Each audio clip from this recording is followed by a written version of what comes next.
പിതാവിന്റെയും പുത്രന്റെയും പരിശുദ്ധാത്മാവിന്റെയും നാമത്തിൽ ആമേൻ. അമ്മേ പരിശുദ്ധ അമ്മേ, അമ്മേ പരിശുദ്ധ ദൈവമാതാവേ, കൃപാസനത്തിലൂടെ ഞങ്ങൾക്കും ഞങ്ങളുടെ ദേശത്തിനും അമ്മ മധ്യസ്ഥം തേടി തന്ന എല്ലാ അനുഗ്രഹങ്ങൾക്കും കൃപകൾക്കും ഞങ്ങളിപ്പോൾ ഹൃദയം നിറഞ്ഞ നന്ദി പറയുന്നു. അമ്മേ പരിശുദ്ധമ്മേ, ദൈവമാതാവേ, 2004 ഡിസംബർ 7 ഉച്ചകഴിഞ്ഞ് 2:30 കൃപാസനത്തിൽ സംഭവിച്ച അമ്മയുടെ പ്രത്യക്ഷപ്പെടലിനെ കുറിച്ച് തിരുസഭയ്ക്ക് സമർപ്പിച്ചിരിക്കുന്ന പഠനരേഖകളുടെ സഭാത്മകമായ പഠനം ആരംഭിക്കുവാൻ ഞങ്ങൾ പ്രാർത്ഥിക്കുന്നു. അമ്മേ പരിശുദ്ധമേ, ഭൂസ്വർലോകങ്ങളുടെ രാജ്ഞിയായ അങ്ങേയ്ക്ക് ഭൗമ സംരക്ഷണത്തിനായി പ്രപഞ്ചപ്രകൃതിയെ തന്നെ തിരുസഭ പ്രതിഷ്ഠിക്കുവാൻ ഈ പ്രത്യക്ഷീകരണം വഴി ഇടയാക്കണമേ. പരിശുദ്ധമേ, ജപമാല മാതാവേ, സകല കൃപാസനം പ്രാർത്ഥനയോടും ചേർത്ത് ഞങ്ങളിപ്പോൾ പ്രാർത്ഥിക്കുന്ന ഈ കുടുംബത്തിന്റെ പ്രത്യേക നിയോഗം മക്കളെ, അമ്മയുടെ പ്രത്യക്ഷീകരണത്തിന്റെ ഈ അനുഗ്രഹവേളയിൽ ഞങ്ങൾക്ക് സാധിച്ചു തരുവാൻ കനിയണമേ. ആമേൻ. വിശ്വാസ പ്രമാണം. സർവശക്തനായ പിതാവും ആകാശത്തിന്റെയും ഭൂമിയുടെയും സൃഷ്ടാവുമായ ദൈവത്തിൽ ഞാൻ വിശ്വസിക്കുന്നു. അവിടുത്തെ ഏകപുത്രനും ഞങ്ങളുടെ കർത്താവുമായ ഈശോ മിശിഹായിലും ഞാൻ വിശ്വസിക്കുന്നു. ഈ പുത്രൻ പരിശുദ്ധാത്മാവിനാൽ ഗർഭസ്ഥനായി കന്യകാമറിയത്തിൽ നിന്ന് പിറന്ന് പൊന്തിയോസ് പീലാത്തോസിന്റെ കാലത്ത് പീഡകൾ സഹിച്ച് കുരിശിൽ തറയ്ക്കപ്പെട്ട് മരിച്ച് അടക്കപ്പെട്ട് പാതാളങ്ങളിൽ ഇറങ്ങി മരിച്ചവരുടെ ഇടയിൽ നിന്ന് 3-ാം നാൾ ഉയർത്ത് സ്വർഗത്തിലേക്ക് എഴുന്നള്ളി സർവശക്തിയുള്ള പിതാവായ ദൈവത്തിന്റെ വലതുഭാഗത്തിരിക്കുന്നു. അവിടെ നിന്ന് ജീവിക്കുന്നവരെയും മരിച്ചവരെയും വിധിക്കുവാൻ വരുമെന്നും ഞാൻ വിശ്വസിക്കുന്നു. പരിശുദ്ധാത്മാവിലും ഞാൻ വിശ്വസിക്കുന്നു. വിശുദ്ധ കത്തോലിക്കാ സഭയിലും പുണ്യവാന്മാരുടെ ഐക്യത്തിലും പാപങ്ങളുടെ മോചനത്തിലും ശരീരത്തിന്റെ ഉയർപ്പിലും നിത്യമായ ജീവിതത്തിലും ഞാൻ വിശ്വസിക്കുന്നു. ആമേൻ. സ്വർഗ്ഗസ്ഥനായ ഞങ്ങളുടെ പിതാവേ, അങ്ങയുടെ നാമം പൂജിതമാകണമേ. അങ്ങയുടെ രാജ്യം വരണമേ. അങ്ങയുടെ തിരുമനസ് സ്വർഗത്തിലെ പോലെ ഭൂമിയിലും ആകണമേ. അന്നു വേണ്ടുന്ന ആഹാരം ഇന്ന് ഞങ്ങൾക്ക് തരണമേ. ഞങ്ങളോട് തെറ്റ് ചെയ്യുന്നവരോട് ഞങ്ങൾ ക്ഷമിക്കുന്നത് പോലെ ഞങ്ങളുടെ തെറ്റുകൾ ഞങ്ങളോടും ക്ഷമിക്കണമേ. ഞങ്ങളെ പ്രലോഭനത്തിൽ ഉൾപ്പെടുത്തരുതേ, തിന്മയിൽ ഞങ്ങൾ രക്ഷിക്കണമേ. ആമേൻ. കർത്താവ് അങ്ങയുടെ കൂടെ സ്ത്രീകളിൽ അങ്ങ് അനുഗ്രഹിക്കപ്പെട്ടവളാകുന്നു. അങ്ങയുടെ ഉദരത്തിൻ ഫലമായി ഈശോ അനുഗ്രഹിക്കപ്പെട്ടവനാകുന്നു. പരിശുദ്ധ മറിയമേ, തമ്പുരാന്റെ അമ്മേ, പാപികളായ ഞങ്ങൾക്ക് വേണ്ടി ഇപ്പോഴും ഞങ്ങളുടെ മരണസമയത്തും തമ്പുരാനോട് അപേക്ഷിക്കണമേ. ആമേൻ. കർത്താവേ, നിന്റെ ഉന്നതമായ നാമത്തിന് സ്വസ്ഥം ചെയ്യണം. കർത്താവേ, നിന്റെ വിശുദ്ധ പൗരോഹിത്യത്തെ മഹത്വപ്പെടുത്തണം. കർത്താവ്, ഈ പ്രഭാതത്തിലെ അങ്ങയുടെ മക്കളെ കാത്തു കൊതിച്ചിരിക്കുകയാണ് ഈശോയെ, നിന്റെ വലതുകരത്തിന്റെ ഒരു ആശീർവാദം കിട്ടാൻ വേണ്ടി. കർത്താവ്, ഇന്ന് യാത്രയ്ക്ക് ഒരുങ്ങുന്ന ഓരോ മക്കളുണ്ട്. ഓരോ ഉദ്യമങ്ങളിലൂടെ മനസ്സിൽ വിചാരിച്ചുകൊണ്ട് പോണവരുണ്ട്. ഓരോ ലക്ഷ്യങ്ങൾ മനസ്സിൽ വെച്ച് പോകുന്നവരുണ്ട്. കർത്താവേ, നിന്റെ തിരുമുറുവാർന്ന് ആണിപ്പെടുതാന്ന് വലതുകരം മക്കളുടെ ശിരസ് വെക്കണമേ. അവർ പോകുന്നിടത്തേക്കല്ല, നീ പോകുന്നിടത്തേക്കെല്ലാം ഞാൻ നിന്റെ കൂടെ വരുമെന്ന് കർത്താവ് അങ്ങ് പറഞ്ഞിട്ടുണ്ടല്ലോ ഈശോയെ. അങ്ങയുടെ സഞ്ചാര സാന്നിധ്യം അങ്ങയുടെ മക്കളുടെ കൂടെ ഉണ്ടായിരിക്കണമെന്ന് പ്രാർത്ഥിക്കുന്നു. കർത്താവേ, ഉദ്യോഗത്തിൻ്റെ കാര്യത്തിന് വേണ്ടി പോകുന്നവരുണ്ട്, പഠന കാര്യങ്ങൾക്ക് വേണ്ടി പോകുന്നവരുണ്ട്, ജീവിത വ്യാപാരങ്ങൾക്ക് സാമ്പത്തിക കാര്യങ്ങൾക്ക് വേണ്ടി പോകുന്നവരുണ്ട്, ജോലി സംബന്ധമായ കാര്യങ്ങൾക്ക് വേണ്ടി പോകുന്നത് അവരുടെ എല്ലാം കർത്താവിൻ്റെ തിരുസന്നിധിയിൽ സമർപ്പിക്കുന്നു. ടെസ്റ്റ്, ഇൻ്റർവ്യൂ, പരീക്ഷ, അതുപോലെ ഏജൻസി, ക്രയവിക്രയങ്ങൾ, ജീവിതമാർഗങ്ങൾ, വിദൂര യാത്രകൾ, അങ്ങനെ ബന്ധുത്വമൊക്കെ പോകുന്ന വിവാഹ യാത്രകൾ, ഈശോയെ എവിടെയെല്ലാമൊക്കെ പോകുന്നു അവിടെയെല്ലാം അങ്ങയുടെ മക്കളുടെ കൂടെ നീ ഉണ്ടാകണമെന്ന് പ്രാർത്ഥിക്കുന്നു. ഇന്നത്തെ മുഴുവൻ യാത്രകളിൽ കർത്താവ് നിൻ്റെ കൂടെ ഉണ്ടാവുകയും മാതാവ് നിൻ്റെ വലതുകരം ഗ്രഹിക്കുകയും സഞ്ചാരി മാതാവ് രാത്രി നീ തിരികെ വരുമ്പോൾ നിന്നെ ആരോഗ്യത്തോടെയും സമാധാനത്തോടെയും സുരക്ഷിതമായി ദൈവം നിന്നെ തിരികെ എത്തിക്കുകയും ചെയ്യട്ടെ. നിന്റെ പിതാവും പുത്രനും പരിശുദ്ധാത്മാവിനെ നീക്കുവാണ്. എൻ്റെ പ്രിയപ്പെട്ടവരെ, കൃപാസനം തുടങ്ങിയ കാലത്തിലെ 1987 അന്നൊക്കെ ആൾക്കാരെ ഞാൻ കാണുമ്പോൾ എൻ്റെ ഈ ആൾക്കാർക്ക് ഇന്ന് പത്രത്തിൻ്റെ ചീട്ട് പോലെ അന്നൊരു ചീട്ടുണ്ടായിരുന്നു. അതിന്മേൽ ഒരു വചനം ഉണ്ടായിരുന്നു. ആ വചനം ഇതാണ്. എന്താണ്? യെശയ്യാ 50:4 പരീക്ഷീണന് ആശ്വാസം നൽകുന്ന വാക്ക്, പരീക്ഷീണന് ആശ്വാസം നൽകുന്ന വാക്ക്, ദൈവമായ കർത്താവ് എന്നെ ശിഷ്യനെ എന്നതുപോലെ അഭ്യസിപ്പിച്ചു. അതായത് ഈ ആൾക്കാർക്ക് നമ്മൾക്ക് വാക്കുകൾ കൊടുക്കുമ്പോൾ അവർക്ക് ആശ്വാസം കിട്ടും. വാക്കിന് അങ്ങനെ ഒരു ഗുണമുണ്ട്. കർത്താവിൻ്റെ വാക്കിന് ഒരു ഗുണമുള്ളതെന്ന് വെച്ച് കഴിഞ്ഞാൽ അത് കേൾക്കുന്നവന് ആശ്വാസം കിട്ടും. അപ്പോൾ വാക്കിലൂടെയാണ് ആശ്വാസം വരേണ്ടത്. അപ്പം അധ്വാനിക്കുന്നവരും ഭാരം വഹിക്കുന്നവരും, ഇപ്പം നമ്മൾ ഇന്നലെ കണ്ടില്ലേ, അധ്വാനിക്കുന്നവരും ഭാരം വഹിക്കുന്നവരും എൻ്റെ അടുക്കൽ വരിക, ഞാൻ നിങ്ങളെ ആശ്വസിപ്പിക്കാം. എന്നിട്ട് ഈശോ എന്താ പറഞ്ഞത്? എങ്ങനെ ആശ്വസിപ്പിക്കണത്? മത്തായി 11:29. ഞാൻ ശാന്തശീലനും വിനീത ഹൃദയനുമാകയാൽ എന്റെ നുകം വഹിക്കുകയും എന്നിൽ നിന്ന് പഠിക്കുകയും ചെയ്യും, അപ്പോൾ നിങ്ങൾക്ക് ആശ്വാസം ലഭിക്കും. അതാണ് വിഷയം. അല്ല, ആശ്വാസം ഇങ്ങനെ അരക്കല് തൂക്കി തരികയല്ല, അല്ലെങ്കിൽ ഒരു ഗ്ലാസ് ഒഴിച്ചു തരികയല്ല കുടിക്കാൻ വേണ്ടി. എന്നിൽ നിന്ന് പഠിക്കുവേൻ.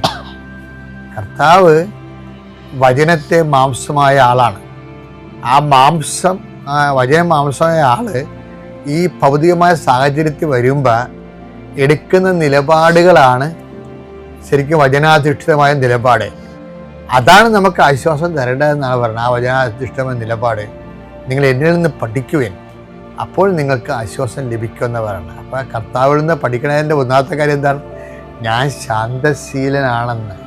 അപ്പം വ്യഗ്രത, ഇപ്പം ഈശോയുടെ വാക്ക് പറഞ്ഞില്ലേ, ശാന്തശീലർ അനുഗ്രഹരാകുന്നു, അവർ ഭൂമി കൈവശമാക്കും. മത്തായി 5:5. ശാന്തശീലർ ഭാഗ്യവാന്മാർ. ശാന്തശീലരാണെങ്കിൽ അവർ ബ്ലെസ്സഡ് ആണ് എന്നാ പറയണേ. അവർ ഭൂമി അവകാശമാക്കും. അപ്പൊ ഇതിന്റെ ഒരു ഷാഡോ വേർഡ് ഉണ്ടേ. ശാന്തശീലർ ബ്ലെസ്സഡ് ആണ്. അപ്പൊ കർത്താവ് വാക്ക് ഉപയോഗിക്കുമ്പോഴേ ഈ ശാന്തശീലർ എന്ന് പറയുമ്പോൾ, അവർ അനുഗ്രഹമെന്ന് പറയുമ്പോൾ തന്നെ അതിൻ്റെ ഓപ്പോസിറ്റ് വാക്ക് കർത്താവ് ഉപയോഗിക്കുന്നുണ്ട്. എന്താണ്? ശപിക്കപ്പെട്ടവരെ എന്ന് പറയും. അതെന്താണ്? നിങ്ങൾ എന്നിൽ നിന്ന് അകന്നു പോകുവെന്ന് പറയും. അപ്പം അധ്വാനിക്കുന്നവരും ഭാരം വഹിക്കുന്നവരും എൻ്റെ അടുക്ക് വരിക പറയുന്നതും കർത്താവാണ്. ശപിക്കപ്പെട്ടവരെ അകന്നു പോകാൻ പറയുന്നതും കർത്താവാണ്. അപ്പം അടുത്ത് പറയണത് എന്താണ്? ശാന്തശീലർ അനുഗ്രഹരാകുന്നു എന്ന് പറയും. എന്താ കാര്യം? ശാന്തശീലർ ഭൂമി കൈവശമാക്കും.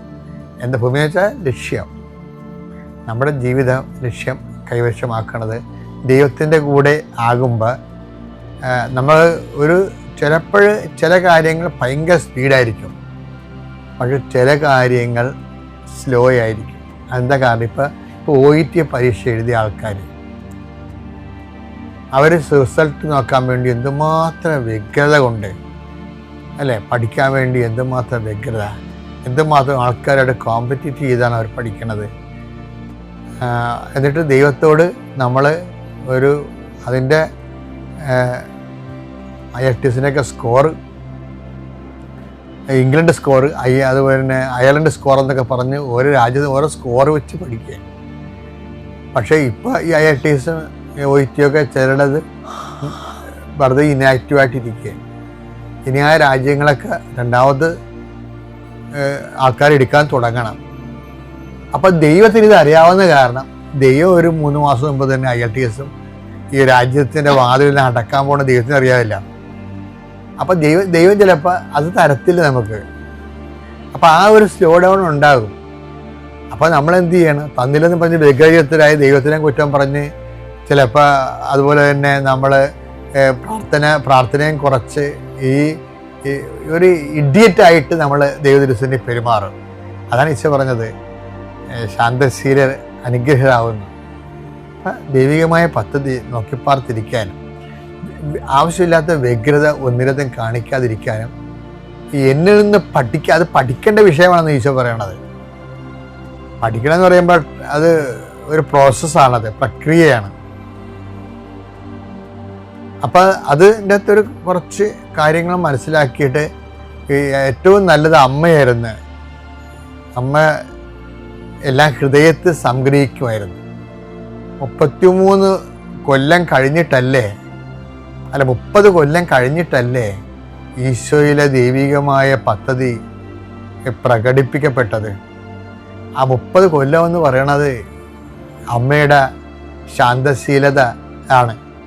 ആ ശാന്തശീലതയാണ് ഹൃദയത്തിൽ സംഗ്രഹിച്ച് എല്ലാ പ്രതികൂലങ്ങളെയും ദൈവത്തിൻ്റെ വചനത്തിൽ വിശ്വസിച്ച് അമ്മ കാത്തിരുന്ന് 30-ാമത്തെ വയസ്സിലാണ് യേശു സ്വയം പ്രകാശിതനാകുന്നത്. അതും അങ്ങനെ കാത്തിരുന്നത് കൊണ്ടാണ് അമ്മയോട് പറഞ്ഞത്, നീ 30 കൊല്ലം കാത്തിരുന്നില്ലേ നിന്റെ ഈശോയുടെ ദൈവികമായ ദൗത്യം കാണാൻ, അതുകൊണ്ട് താക്കോല് നിന്റെ കയ്യിൽ ഇരിക്കട്ടെ, നീ തന്നെ അവൻ്റെ ദൈവപ്രകാശം മനുഷ്യനെ വെളിപ്പെടുത്തി കൊടുക്കൂ എന്നും പറഞ്ഞ് കാനായിലെ കല്യാണത്തിൽ കർത്താവിൻ്റെ ദൈവപ്രകാശം മഹത്വത്തെ തെളിയിക്കാൻ മറിയത്തിന് മഹത്വത്തിൻ്റെ താക്കോലാകുന്നത് അങ്ങനെയാണ്. ശാന്തശീലർ മറിയത്തെപ്പോലെ അനുഗ്രഹിതരാകും, അവർ ഭൂമി കൈവശമാക്കും. അച്ഛൻ ഇടയ്ക്ക് എപ്പോഴും പറയാനുള്ള സംഭവമാണ് എന്താണ്, ഉടമ്പടി ഹെവി ഡ്യൂട്ടി ചെയ്യേണ്ട സബ്ജക്റ്റാണെന്ന് പറയുക. പ്രാർത്ഥന പദ്ധതിയാണ് ഹെവി ഡ്യൂട്ടി എന്ന് വെച്ചാൽ വലിയ കാര്യങ്ങൾ ചെയ്യും. അപ്പോൾ അത് അമ്മ പറഞ്ഞത് എന്താണ്, അതാണ് അമ്മ പറഞ്ഞത്. ലുക്ക 1:49 എന്താ പറഞ്ഞത്, ശക്തനായവൻ എനിക്ക് പറഞ്ഞ് ശക്തനായവൻ എനിക്ക് വലിയ കാര്യങ്ങൾ ചെയ്തിരിക്കുന്നു. അതുകൊണ്ടാണ് ഉടമ്പടി വലിയ കാര്യങ്ങൾ ചെയ്യുന്ന പ്രാർത്ഥനയാണ്. പക്ഷെ ചെയ്യണത് ആരായിരിക്കും? നമ്മളായിരിക്കത്തില്ല. 14:10 ആയിരിക്കും യോഹന്നാന്റെ സുവിശേഷം. എൻ്റെ പിതാവ് നിങ്ങൾ വസിച്ചുകൊണ്ട് അവൻ്റെ ജോലി പൂർത്തിയാക്കുകയാണ്. അതായത് നിങ്ങളൊന്ന് ചിന്തിച്ച് നോക്കിയേ, ഈശോ അവസാനം പറഞ്ഞ വാക്ക് എന്താണ്? ഇറ്റ് ഈസ് അക്കംപ്ലിഷ്ഡ് എന്നാണ് പറഞ്ഞത്, അല്ലേ? യോഹന്നാൻ്റെ സുവിശേഷത്തിലില്ലേ 12:19-32 വായിച്ച മോളെ. യോഹന്നാൻ 19:32 ഇറ്റ് ഈസ് അക്കംപ്ലിഷ്ഡ്, എല്ലാം പൂർത്തിയായി, അല്ലേ? അങ്ങനെയല്ലേ ഈശോ പറഞ്ഞത്? യോഹന്നാൻ 10:19 യേശു വിനാഗിരി സ്വീകരിച്ചിട്ട് പറഞ്ഞു, എല്ലാം പൂർത്തിയായിരിക്കുന്നു. അവൻ തല ചായ്ച്ച് ആത്മാവിനെ സമർപ്പിച്ചു. കുറേ വാക്ക് അതിൻ്റെ അകത്തുണ്ട്. ഇതൊക്കെയാണുള്ളത്. യേശു വിനാഗിരി സ്വീകരിച്ചിട്ട് പറഞ്ഞു, എല്ലാം പൂർത്തിയായി. പക്ഷേ എന്ത് പൂർത്തിയായി? ഒന്നും പൂർത്തിയായിട്ടില്ല. ഒരുത്തനും കൂടെ നിന്ന് ഏറ്റവും റൈറ്റ് ഹാൻഡ് എന്ന് പറഞ്ഞൊരു മനുഷ്യൻ നിൽപ്പുണ്ടായിരുന്നു കൂടെ. നിൻ്റെ കൂടെ കരാർഹത്തിൽ വരാം, ആനുകൂല്യം എന്നൊക്കെ പറഞ്ഞ് ഭയങ്കര ഡയലോഗൊക്കെ പറഞ്ഞ ആൾ 4 കാലം വീണ് ഓടിയിട്ട് ചില ആൾക്കാർ ഓട്ടോറിക്ഷ പിടിച്ചാൽ പോയിരിക്കണം. ഇപ്പോൾ കണ്ടിട്ടില്ല ഒരെണ്ണത്തിനെ. പാവപ്പെട്ട അമ്മ മാത്രമേ ഇപ്പോൾ നിൽക്കുന്നുണ്ട്. പിന്നെ അതിൻ്റെ പേര് കുറച്ച് ആ അക്കൗണ്ടിൽ കുറച്ച് എടുത്തി നിൽപ്പുണ്ട്. എല്ലാവരും പോവുകയാണ്, തീർന്നേ. ഒന്നും പൂർത്തിയായില്ല. ഈ അണ്ണന്മാരെ കൊണ്ടാണ് സഭ സ്ഥാപിക്കാൻ പോണത്. വല്ല നടക്കുക? ഒന്നും നടക്കത്തില്ലേ? നമ്മുടെ ജീവിതത്തിൽ നോക്കുമ്പോൾ ഒന്നും നടക്കത്തില്ലെന്ന് ഉറപ്പാവും. പക്ഷേ ഈശോ പറയും എല്ലാം നടക്കുമെന്ന്, എല്ലാം പൂർത്തിയാകും എന്ന് വെച്ച് കഴിഞ്ഞാൽ അതായത് ഈശോയുടെ ആ കോൺഷ്യസ് എങ്ങനെ വർക്ക് ചെയ്യണമെന്ന് അറിയാമോ? ഈശോ പണ്ട് ഇത് പറഞ്ഞിട്ടുണ്ട്. ഈശോക്ക് വല്ലാത്ത വിശ്വാസമാണ് അപ്പായിൽ. എന്താ അപ്പ പൂർത്തിയാക്കുമെന്നുള്ള പ്രീസപ്പോസിഷനിലാണ് ഈശോ എല്ലാം പൂർത്തിയായെന്ന് വിശ്വസിക്കുന്നത്. പ്രത്യാശയാണ് ഈശോ വിശ്വാസമായിട്ട് പ്രകടിപ്പിക്കുന്നത്. ഇതെല്ലാം കാര്യം ഇപ്പോഴത്തെ സിറ്റുവേഷനിൽ ഒരുത്തൻ ആത്മഹത്യ ചെയ്ത് തൂങ്ങിച്ചത്തല്ലേ, ഒരുത്തൻ തടി തപ്പിയെന്ന് പറയാം. അവിടുന്ന് എല്ലാ അണ്ണന്മാരൊക്കെ മർക്കോസൊക്കെ തുണിയൊക്കെ ഉരിഞ്ഞാൽ ഓടിക്കളഞ്ഞിരിക്കണം. ഒരു പൊരിപിടിയും കിട്ടിയില്ല. ഈ രാജ്യത്ത് പോലും കാണത്തില്ല ആ മനുഷ്യനെ. ഇവനെ തിരിച്ചു വിളിച്ച് കർത്താവ് സുവിശേഷം എഴുതിക്കും ആദ്യത്തെ. മനസ്സിലായില്ലേ?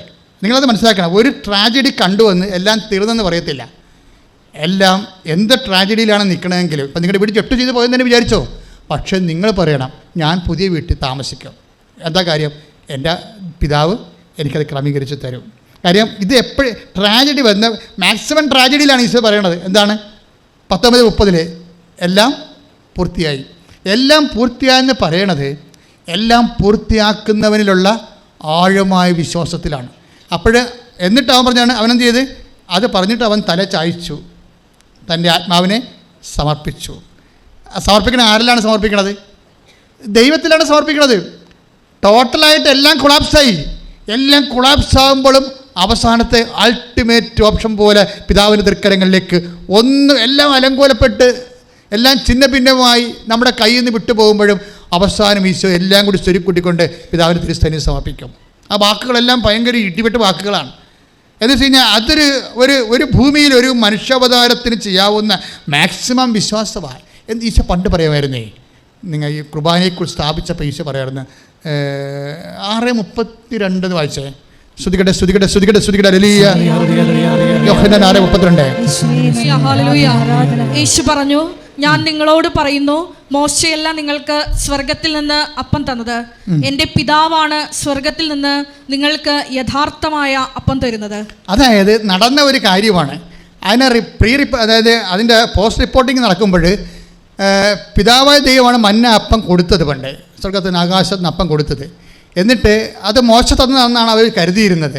എന്നിട്ട് ഈശോ പറയും, എൻ്റെ പിതാവാണ് നിങ്ങൾക്ക് അപ്പം തന്നത് എന്ന് പറഞ്ഞിട്ട് പിന്നീട് ട്വിസ്റ്റ് ചെയ്തിട്ട് പറയും, എൻ്റെ പിതാവാണ് യഥാർത്ഥത്തിലുള്ള അപ്പം തരുന്നതെന്ന് പറയും. തരുന്നത് എന്ന് വെച്ചാൽ എല്ലാം പൂർത്തിയായെന്ന് പറഞ്ഞാൽ അത് ആ വചനങ്ങൾ നമ്മൾ ഇങ്ങോട്ട് കട്ട് ആൻഡ് പേസ്റ്റ് ചെയ്ത് കഴിഞ്ഞാൽ സംഭവിക്കാൻ പോകുന്ന കിട്ടുന്ന വചനം എന്താണ്?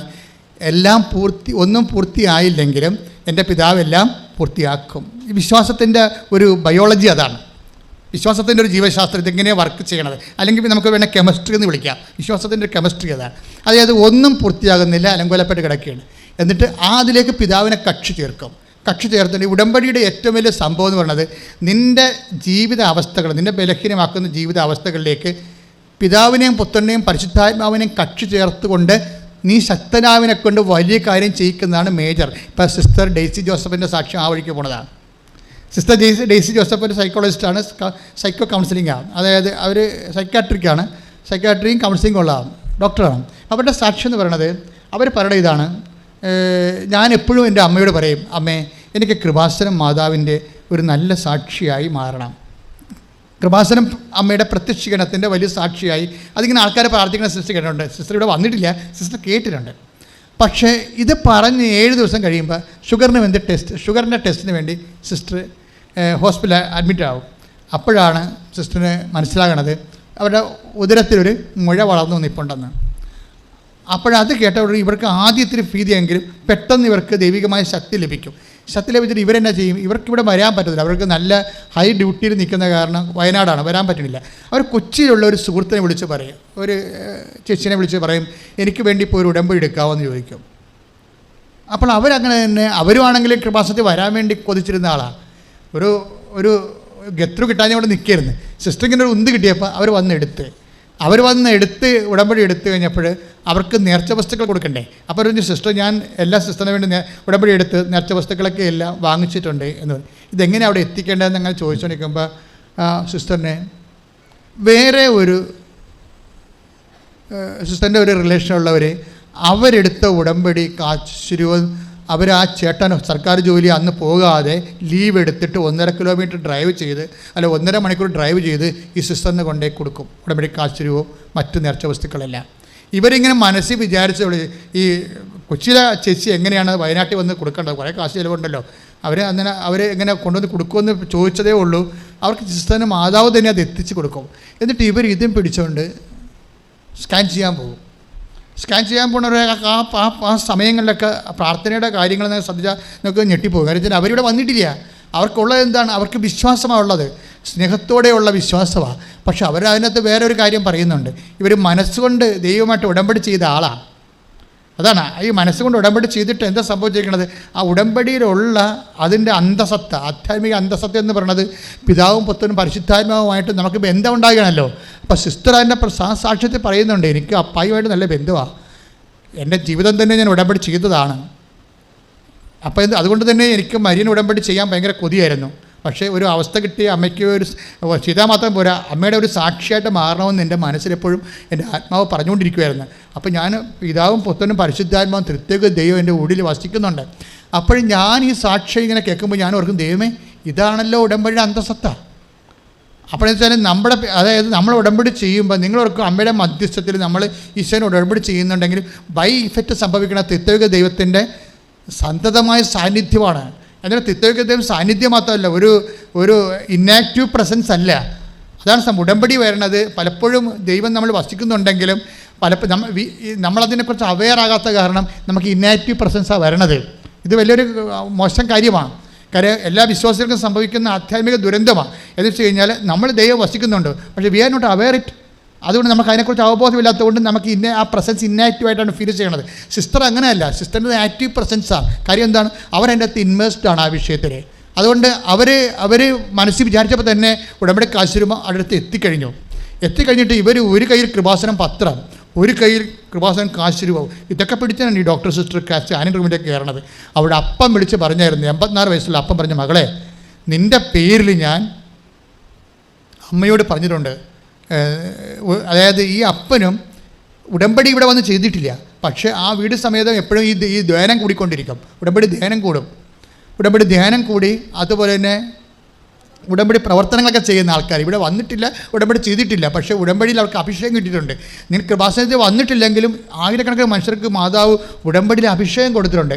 അപ്പോൾ അവർക്ക് ഉടമ്പടി ചെയ്ത പോലെ തന്നെ ഇഫക്റ്റുകൾ സാന്നിധ്യം വരുന്നുണ്ട്.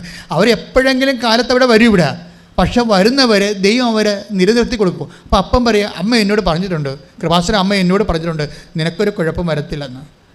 കാര്യം അപ്പോൾ 84 വയസ്സുള്ള അപ്പനാണ് മകൾക്ക് വേണ്ടി പ്രാർത്ഥിക്കുന്നത്. അപ്പോൾ അതായത് എന്നിട്ട് ഈ കാശ് രൂപ ഉടമ്പടി കൃപാസന പത്രം മേടിച്ചുകൊണ്ട് ഇവർ സ്കാൻ റൂമിലേക്ക് ചെന്നിട്ട് ഇത് കാശിനെ പിടിച്ചുകൊണ്ട് തന്നെ അവർ സ്കാൻ ചെയ്യണത്.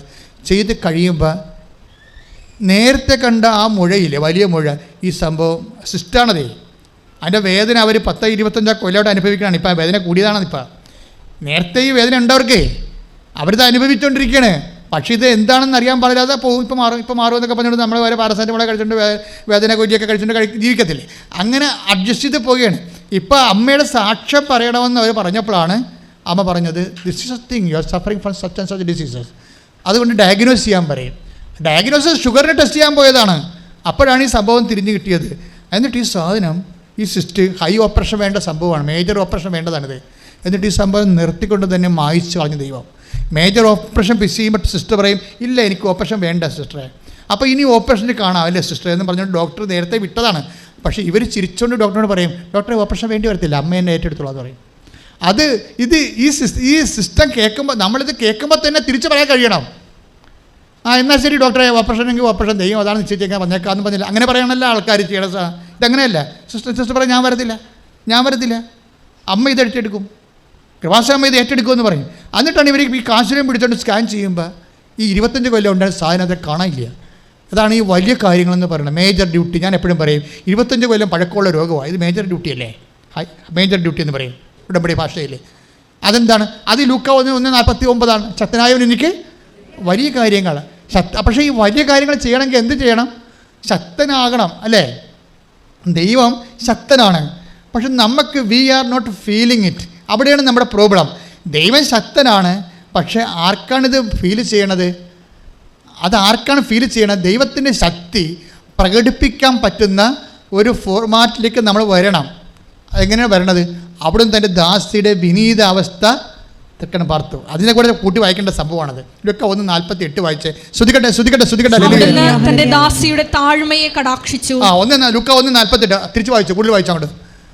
മറിയം പറഞ്ഞു, ലൂക്ക 1:46 മുതൽ, മറിയം പറഞ്ഞു, എൻ്റെ ആത്മാവ് കർത്താവിനെ മഹത്വപ്പെടുത്തുന്നു, എൻ്റെ ചിത്തം രക്ഷകനായ ദൈവത്തിൽ ആനന്ദിക്കുന്നു. അവിടുന്ന് തൻ്റെ ദാസിയുടെ താഴ്മയെ കടാക്ഷിച്ചു. ഇപ്പോൾ മുതൽ സകല തലമുറകളും എന്നെ ഭാഗ്യവതി എന്ന് പ്രകീർത്തിക്കും. ശക്തനായവൻ എനിക്ക് വലിയ കാര്യങ്ങൾ ചെയ്തിരിക്കുന്നു. മനസ്സിലായില്ലേ? അപ്പം ശക്തൻ്റെ വലിയ കാര്യങ്ങളാണ് ഉടമ്പടിയിലെ മേജർ മിറക്കിൾസ്.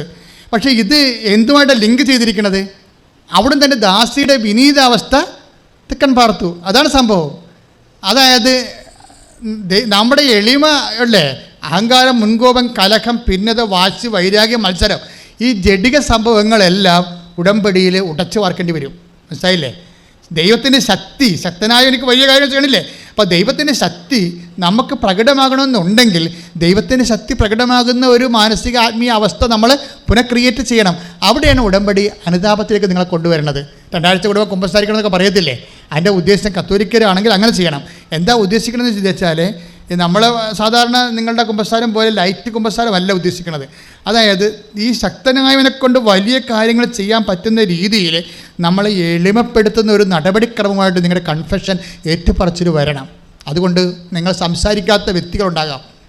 ചിലപ്പോൾ അവരുടെ കയ്യിലായിരിക്കും കുഴപ്പം, അവരുടെ കയ്യിലാണ് കുഴപ്പമെന്ന് കർത്താവിനോട് നമുക്ക് പറയാൻ പറ്റത്തില്ല. ഭർത്താവിനോട് പറയാൻ പറ്റും, പക്ഷെ കർത്താവ് ചെയ്ത സാധനം ഏറ്റെടുക്കത്തില്ല. കാര്യം എന്താണെന്ന് വെച്ച് കഴിഞ്ഞാൽ 5:23 മത്തായി 5:21 വായിച്ചേ. ശ്രുതികട്ടെ.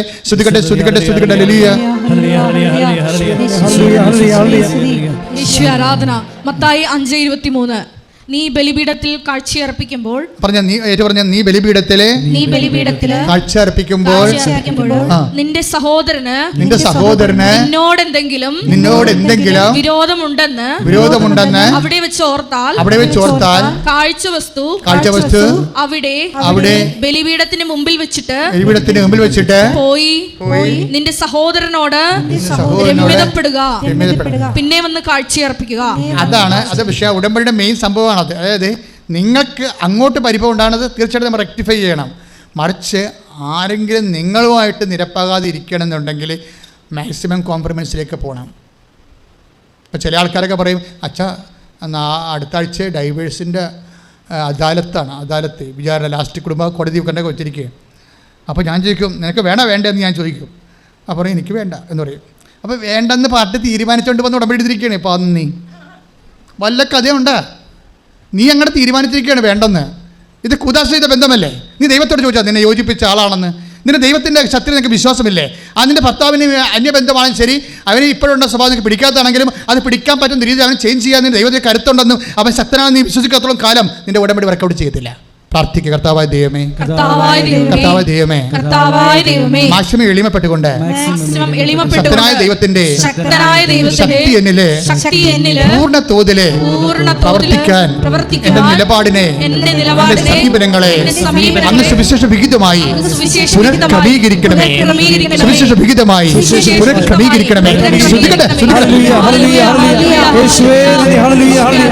പരമദിവ്യകാരുണ്യത്തിന് എന്റെ മക്കളെ, എന്താ പ്രശ്നം? ഉടമ്പടിയിൽ ഇപ്പം നമ്മൾ നേരത്തെ കണ്ടത് ഹെവി ഡ്യൂട്ടിയാണ് അല്ലേ? സത്യനാരായണനെ കൊണ്ട് മേജർ ഡ്യൂട്ടി, വലിയ കാര്യങ്ങൾ ചെയ്യിക്കാൻ പറ്റുന്നു. അതുപോലെ തന്നെ ടൈം ഷോർട്ടനിങ് ഉണ്ട്. ഉടമ്പടിയുടെ പ്രധാനപ്പെട്ട ഫീച്ചറാണ് ടൈം ഷോർട്ടനിങ്. ടൈം ഷോർട്ടനിങ് എന്ന് പറഞ്ഞാൽ എന്താണ്? സമയ ചുരുക്കം. അതെ, 10 കൊല്ലത്തെ ഗ്യാപ്പ് ഉണ്ടെങ്കിലും, കരിയർ ഗ്യാപ്പ് ഉണ്ടെങ്കിലും, എഡ്യൂക്കേഷൻ ഗ്യാപ്പ് ഉണ്ടെങ്കിലും, നിനക്ക് രക്ഷപ്പെടാൻ മാർഗ്ഗമില്ലെന്നുണ്ടെങ്കിലും അമ്മ വിചാരിച്ചാൽ എന്നെ ടൈം ഷോർട്ട് ചെയ്ത് തരും. ഈ ജന്മത്തിൽ നടക്കാത്ത കാര്യമാണെങ്കിലും അമ്മ വിചാരിച്ചാൽ ഇതിൻ്റെ ടൈം ഷോർട്ടിങ്. ടൈം ഷോർട്ടനിങ് ഇതിൻ്റെ മെയിൻ സംഭവമാണ്. അത് ഇപ്പോൾ ഈ വിസയുടെ കാര്യമില്ല. ഈ വിസ ഇപ്പോൾ നമ്മളുടെ നേരത്തെ പറഞ്ഞ ടോമിക്ക് കിട്ടിയ വിസ ഇല്ലേ, അവർ എന്തിനാ വിസ? എഞ്ചിനീയറിംഗ് ആണ്. എഞ്ചിനീയറിങ്ങിൻ്റെ ബിടെക് കഴിഞ്ഞിട്ട് എംടെക് വിദേശ രാജ്യത്തേക്കുള്ളതാണ്. അവർക്കാണ് കരിയർ ഗ്യാപ്പ് വന്നിരിക്കുന്നത്. അപ്പോൾ കരിയർ ഗ്യാപ്പ് വന്ന ഒരു വ്യക്തിക്ക് വിദേശ രാജ്യത്ത് 8 കൊല്ലത്തിന് ശേഷം എംടെക് ഡിഗ്രി UK നിന്ന് എടുക്കണമെങ്കിൽ നടക്കാത്ത കാര്യമാണ്. അതിൻ്റെ വിസ പ്രോസസ്സിങ്ങിന് എങ്ങനെയായാലും 1.5 കൊല്ലം എടുക്കും. അതാണ് 1.5 മാസത്തിനുള്ളിൽ ടൈം ഷോർട്ടനിങ് വന്നിരിക്കുന്നത്. ടൈം ഷോർട്ടനിങ് റിയയുടെ കാര്യത്തിൽ ഈ ടൈം ഷോർട്ടനിങ് വന്നില്ലേ? എങ്ങനെ ടൈം ഷോർട്ടനിങ് വരണമെന്ന് വെച്ചാൽ, റിയ ശരിക്കും ഒരു അനുതാപത്തിൻ്റെ ലൈഫാണ് ഫോളോ ചെയ്യണത്. കാര്യം ഉടമ്പടി ടൈം ഷോർട്ടിൻ്റെ കണ്ടൻറ്റ് 2 ഫോർമുലയിലാണ് ഉടമ്പടി ടൈം ഷോർട്ടനിങ് സംഭവിക്കുന്നത്. ചുമ്മാ ഉടമ്പടി എടുത്തും പോയി ചില ആൾക്കാർ ഉദാസീന പെട്ടിൽ ചില മണ്ണന്മാരിവിടെ വരുവേ, അതായത് ഇവിടുന്ന് എഴുതിയിട്ടും പോകും. ഇതിൻ്റെയൊക്കെ ആവശ്യമൊന്നുമില്ല. ഇതൊക്കെ ഇവിടെ കറങ്ങി നടക്കും, കുറേ സമയം പോലും വേണ്ടല്ല. എഴുതിയിട്ടൊക്കെ എൻ്റെ മകളെ കെട്ടിച്ചിട്ടില്ല, അതേ കിടക്കും. കൊണ്ടുവന്ന് ആ വലിയ സ്റ്റീൽ പെട്ടിട്ടും പോയിരിക്കണം. ഇങ്ങനെ കുറേ ബ്രാൻഡഡ് കാണ്ടാമൃഗങ്ങളുണ്ട്. എന്നുവെച്ചാൽ ഒരു ബുദ്ധിയും ബോധമില്ലാത്ത എന്താണെന്ന് എന്നെക്കുറിച്ച് അറിയാൻ പറ്റും. ഇവരൊക്കെ ഇങ്ങനെ സാരി എഴുതിയിട്ട് വെക്കുന്ന, അതായത് എങ്ങനെ ഈ ടൈം ഷോർട്ടിങ് നടക്കണം? എന്തുകൊണ്ടാണ്? എന്താണ് ഈ ടൈം ഷോർട്ടിങ് നടക്കുന്നത്? ടൈം ഷോർട്ടിങ് 2 കാര്യങ്ങളാണ്. സമയം ആയില്ലെന്നല്ലേ അമ്മയോട് ഈശോ പറയണത് അല്ലേ? അവർക്ക് വീഞ്ഞില്ല എന്ന് പറയുമ്പോൾ എന്താ പറയണത്? എൻ്റെ സമയം ആയിട്ടില്ലെന്ന് പറയും. 1.5 കൊല്ലം ഉണ്ട്, ഇതിൻ്റെ പിസ്ത പ്രോസസ്സിങ് 1.5 കൊല്ലം ഉണ്ട്, സമയം ആയിട്ടില്ലെന്ന് പറയും. അതാണ് ഈ 1.5 മാസം കൊണ്ട് സെറ്റാകണത്. എങ്ങനെയാണ് സെറ്റാകണത്? ഒന്നാമത്തെ കാര്യം, സമയമായില്ല എന്ന് പറയുമ്പോൾ ആകാത്ത സമയം ആക്കിയെടുക്കാൻ വേണ്ടി അമ്മയ്ക്ക് കൊടുത്തിരിക്കുന്ന ഫോർമുല എന്താണ്? അവൻ പറയണ പോലെ ചെയ്യുക. അതാണ് സംഭവം. ഉടമ്പടി എടുക്കുക എന്നാണ്. ഉടമ്പടിയുടെ ബേസിക് ആയിട്ട് ടൈം ഷോർട്ടിങ്ങിൻ്റെ പ്രെയറാണ്. പക്ഷേ അതിൻ്റെ അകത്തുള്ളി വേറൊരു സോഫ്റ്റ്വെയർ ഇരിപ്പുണ്ട്. പിന്നെയും ടൈം ഷോർട്ട് ചെയ്യണം. അതെന്താ? ഷാർപ്പ് ചെയ്യണം. അവരെ ഡേറ്റ് ഇട്ട് പ്രാർത്ഥനയ്ക്ക് അങ്ങനെ വന്നതാണ്. അതായത് 18-ാം തീയതി വന്നിട്ട് 18-ാം തീയതി തന്നെ നിങ്ങളുടെ ഡേറ്റിലേക്ക് സാധനം കൊണ്ടുപോകുന്നത് എന്താണ്? അതിനകത്ത് വന്നിരിക്കുന്ന സംഭവം അനുതാപമാണ്. അനുദപിച്ചാൽ അപ്പോൾ അനുതാപമല്ലേ ടൈം ഷോർട്ടിങ്. നാളെ നിങ്ങളുടെ ഇടയിൽ കർത്താവ് അത്ഭുതം പ്രവർത്തിക്കും അല്ലേ? യോശുവയുടെ പുസ്തകത്തിലെ എന്താ പറയണത്? നിങ്ങൾ അനുദപിക്കുക, പശ്ചാത്തപിക്കുക, നാളെ നിങ്ങളുടെ ഇടയിൽ കർത്താവ് അത്ഭുതം പ്രവർത്തിക്കും. അത് പഴയ നിയമമാണ്. ഈശോ പാപത്തിന് പരിഹാരം ചെയ്യാൻ മനുഷ്യാവതാരത്തിന് മുമ്പുള്ള കഥയാണ്. മനുഷ്യാവതാരത്തിന് മുമ്പുള്ള കഥ അവൻ തൻ്റെ ജനങ്ങളെ അവിടെ പാപങ്ങളിൽ നിന്ന് മോചിക്കുന്ന മനുഷ്യാവതാരത്തിന് only single cause the remission of the world and sin. പാപത്തിൻ്റെ മോചനം മാത്രമാണ് മനുഷ്യാവതാരത്തിൻ്റെ അൾട്ടിമേറ്റ് ആയിട്ടുള്ള എയിം. മനുഷ്യാവതാരത്തിൻ്റെ അൾട്ടിമേറ്റ് ദൈവാനുഗ്രഹത്തിൻ്റെ ഷോർട്ടനിങ്, സമയം ഷോർട്ട് ചെയ്യുന്നതും എല്ലാം പാപത്തിൻ്റെ റിമിഷനിലൂടെ സംഭവിക്കുന്ന ഒരു പ്രോസസ്സാണ്.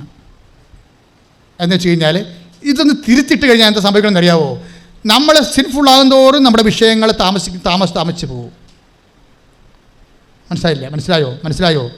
അതായത് ഇപ്പോഴ് ജോഷുവ എത്രയാ വായിച്ചോളൂ? ജോഷുവ 3:5. ജോഷുവ 3:5. നിങ്ങൾ പശ്ചാത്തപിക്കുവിൻ. പറഞ്ഞേ, നിങ്ങളെ തന്നെ ശുദ്ധീകരിക്കുവിൻ. നിങ്ങളെ തന്നെ ശുദ്ധീകരിക്കുവിൻ. നാളെ നിങ്ങളുടെ ഇടയിൽ കർത്താവ് അത്ഭുതങ്ങൾ പ്രവർത്തിക്കും. ഇവിടെ 2-3 പ്രശ്നമാണ്. കർത്താവ് അത്ഭുതങ്ങൾ പ്രവർത്തിക്കുന്നതാണ്. പക്ഷെ എപ്പോഴാണ്? നാളെയാണ്, ഇന്നല്ല. മനസ്സിലായില്ലേ? മനുഷ്യാവതാരത്തിന് മുമ്പുള്ള കഥ ഇങ്ങനെയാണ്. പക്ഷെ മനുഷ്യാവതാരം സംഭവിച്ചു കഴിഞ്ഞാൽ, മനുഷ്യാവതാരം എന്താ സംഭവിച്ചിരിക്കുന്നത്? മനുഷ്യാവതാരത്തിൻ്റെ അൾട്ടിമേറ്റ് എയിം എന്താണ്? എന്തുകൊണ്ടാണ് അമ്മയോട് മാലാഖ എന്താ പറയണത്? അവൻ തൻ്റെ ജനങ്ങളെ അവൻ തൻ്റെ ജനങ്ങളെ അവരുടെ പാപങ്ങളിൽ നിന്ന് മോചിക്കും. യേശുക്രിസ്തുവിൻ്റെ പേരിൽ ഇവിടെ കോളേജ് ഉണ്ടായാലും, വിപ്ലവങ്ങളുണ്ടായാലും, സമരങ്ങളുണ്ടായാലും, വലിയ യൂണിവേഴ്സിറ്റികളുണ്ടായാലും, പാപങ്ങളിൽ നിന്ന് മോചിപ്പിക്കാൻ വേണ്ടി സഭയ്ക്ക് അൾട്ടിമേറ്റായിട്ട് മിഷൻ ഏറ്റെടുക്കാത്തോളം കാലം സഭ മിക്കവാറും പിരിച്ചിടേണ്ടി വരും. കാര്യം സഭയുടെ ലക്ഷ്യം തന്നെ എന്താ? ജനങ്ങളെ വിശുദ്ധീകരിക്കേണ്ടതാണ്. എന്തുകൊണ്ടാണ് വൈ സെയിൻസ്? നിങ്ങൾ പറയും എന്തുകൊണ്ട് ഇത്രയും സെയിൻസൊക്കെ ഉണ്ടാകണമെന്ന്. സെയിൻസ് എന്ന സഭ സ്വഭാവത്തിൽ തന്നെ വിശുദ്ധമാണ്, സഭ ശ്ലൈകികമാണ്. അതെന്ന് പറഞ്ഞാൽ സഭയുടെ ബേസിക് തന്നെ, അതിൻ്റെ ലക്ഷ്യവും എല്ലാം മനുഷ്യൻ്റെ വിശുദ്ധീകരണമാണ്. വിശുദ്ധീകരണം കൊണ്ട് ഉദ്ദേശിക്കണത് എന്താ? വിശുദ്ധീകരണം ഈ ഉടമ്പടിയുടെ ഒരു ലക്ഷ്യമാണ്. ഇപ്പം നമുക്ക് സക്കറിയാസിൻ്റെ ലേഖനത്തിൽ മക്കളെ ശ്രുതിക്കട്ടെ ഹല്ലേലൂയ.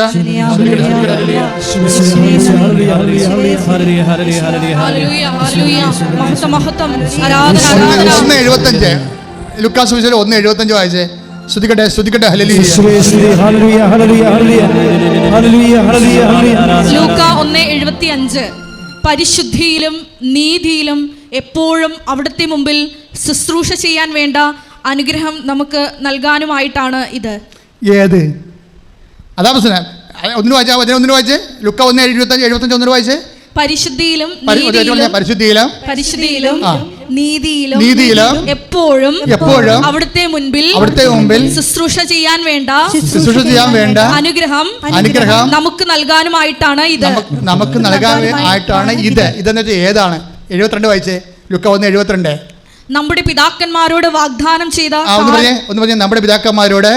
പിതാക്കന്മാരോട് വാഗ്ദാനം ചെയ്ത കാരുണ്യം നിവർത്തിക്കാനും നമ്മുടെ പിതാവായ അബ്രാഹത്തോട് ചെയ്ത അവിടുത്തെ വിശുദ്ധമായ ഉടമ്പടി അനുസ്മരിക്കാനും ശത്രുക്കളുടെ കൈകളിൽ നിന്ന് വിമോചിതരായി നിർഭയം പരിശുദ്ധിയിലും നീതിയിലും എപ്പോഴും അവിടുത്തെ മുൻപിൽ ശുശ്രൂഷ ചെയ്യാൻ വേണ്ട അനുഗ്രഹം നമുക്ക് നൽകാനുമായിട്ടാണ് ഇത്.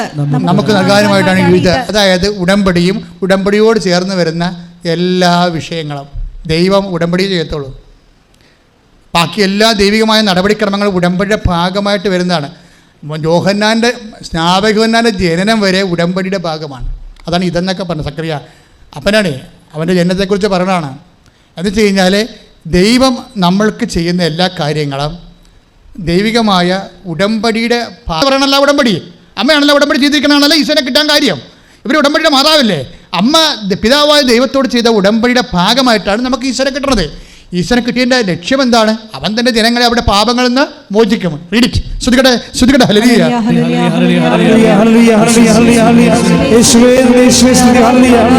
പരിശുദ്ധ പരമ ദിവ്യകാരുണ്യത്തിന് മത്തായി 1:21. അവൾ ഒരു പുത്രനെ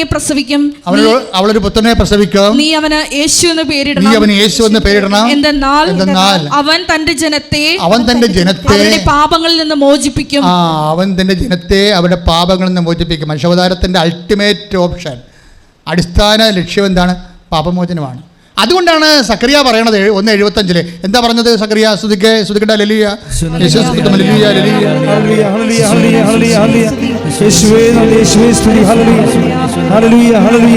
പരിശുദ്ധിയിലും നീതിയിലും എപ്പോഴും അവിടുത്തെ മുൻപിൽ ശുശ്രൂഷ ചെയ്യാൻ വേണ്ട അനുഗ്രഹം നമുക്ക് നൽകാനുമായിട്ടാണ് ഇത്. നമുക്ക് നൽകാനും വേണ്ടിയാണ് ഉടമ്പടി. മനസ്സിലായില്ലേ? അപ്പോൾ പരിശുദ്ധിയിലും നീതിയിലും നമ്മൾ ശുശ്രൂഷ ചെയ്യാൻ വേണ്ടിയാണ് ഉടമ്പടി കാലം എന്ന് പറയുമ്പോൾ നിങ്ങളുടെ അനുതാപം എന്ന് പറയണത് it is not a name. അനുതാപത്തെക്കുറിച്ച് എപ്പോഴും ചിന്തിക്കേണ്ട കാര്യമാണ്. അനുതാപം ഒരു ലക്ഷ്യമല്ല, അനുതാപം ഒരു ഇഫക്റ്റാണ്. എന്താണ് ഇഫക്റ്റ് എന്ന് പറയുന്നത്? ദൈവസ്നേഹം നിങ്ങൾ നിറയുമ്പോൾ ഓട്ടോമാറ്റിക്കായിട്ട് ഉണ്ടാകുന്ന കാര്യമാണ് അനുതാപം. മനസ്സിലായോ? ദൈവസ്നേഹമാണ് നിങ്ങൾക്ക് അനുതാപം ഉണ്ടാകുന്നത്. അപ്പം നിങ്ങൾ ചെയ്യേണ്ടത് എന്താണ്? ദൈവസ്നേഹം വർദ്ധിക്കാൻ വേണ്ടി, ഇപ്പോൾ കറണ്ടില്ലാതെ കാറ്റില്ല, വെളിച്ചമില്ല, ഇല്ലേ? ഇപ്പോൾ വെളിച്ചമായാലും കറണ്ട് കാറ്റായാലും നമുക്ക് വേണമെങ്കിൽ എന്ത് വേണം? ദൈവസ്നേഹം വേണം, അത് കറണ്ട് വേണം. അതുപോലെ ദൈവസ്നേഹം വർക്ക് ചെയ്യണം. നിങ്ങൾ ഉടമ്പടി എടുക്കണോ എടുക്കാത്തതും ഉടമ്പടി നടക്കണതും നടക്കാത്തതല്ല വിഷയം. ഉടമ്പടി എന്ന് പറയണത് നിങ്ങളുടെ ഇൻഫ്രാസ്ട്രക്ചർ വർദ്ധിപ്പിക്കാനുള്ള, ദൈവസ്നേഹം വർദ്ധിപ്പിക്കാനുള്ള ഒരു നടപടിക്രമമാണ്, പ്രയോഗരീതിയാണ്. അതുകൊണ്ട് അതിൻ്റെ അൾട്ടിമേറ്റ് എയിം ദൈവസ്നേഹം തന്നെയാണ്. ദൈവസ്നേഹം വർദ്ധിക്കുമ്പോൾ പ്രേക്ഷിത ശക്തി വർദ്ധിപ്പിക്കും. ഡ്യൂട്ടി, ഹെവി ഡ്യൂട്ടി ആയിട്ടുള്ളതെല്ലാം ലൈറ്റായിട്ട് ചെയ്യും. അതെല്ലാം ചെയ്യണത് ദൈവസ്നേഹം വർദ്ധിക്കുന്നത് കൊണ്ടാണ്. അഥവാ അങ്ങോട്ടും ഇങ്ങോട്ടും വർക്ക് ചെയ്യും. കാറിലെ ഡൈനാമോ പോലെയാണ്. ആദ്യം നമുക്ക് കാർ സ്റ്റാർട്ട് ചെയ്യാൻ ഡൈനാമോ സഹായിക്കും. പിന്നീട് ഡൈനാമോയിൽ നിന്ന് കറണ്ട് എടുത്തിട്ട് നമുക്ക് കാറിൽ സ്റ്റാർട്ട് ചെയ്യും. കാർ കറങ്ങിത്തിരുമ്പോൾ അതിൻ്റെ ജനറേഷനിൽ നിന്ന് ഡൈനാമോയിലേക്ക് വീണ്ടും റീചാർജ് ചെയ്യുകയും ചെയ്യും. ഇതുപോലെ നമുക്കുള്ള ദൈവസ്നേഹം കൊണ്ട് നമ്മൾ ഉടമ്പടി ചെയ്യും. ഉടമ്പടി ചെയ്യുമ്പോൾ അതിനകത്തുണ്ടാകുന്ന ഉപപ്രവർത്തനങ്ങളെ കൊണ്ട് വീണ്ടും ദൈവസ്നേഹം നമ്മൾ തിരിച്ചു നിറയും. അപ്പോൾ ഇത് വളരെ ഈ പ്രക്രിയ കൃത്യമായിട്ട് മനസ്സിലാക്കണം. കാര്യം ഉടമ്പടി ബേസ്ഡായിട്ട് ദൈവം എല്ലാം ചെയ്യത്തുള്ളൂ. അമ്മ തന്നെ പറഞ്ഞത്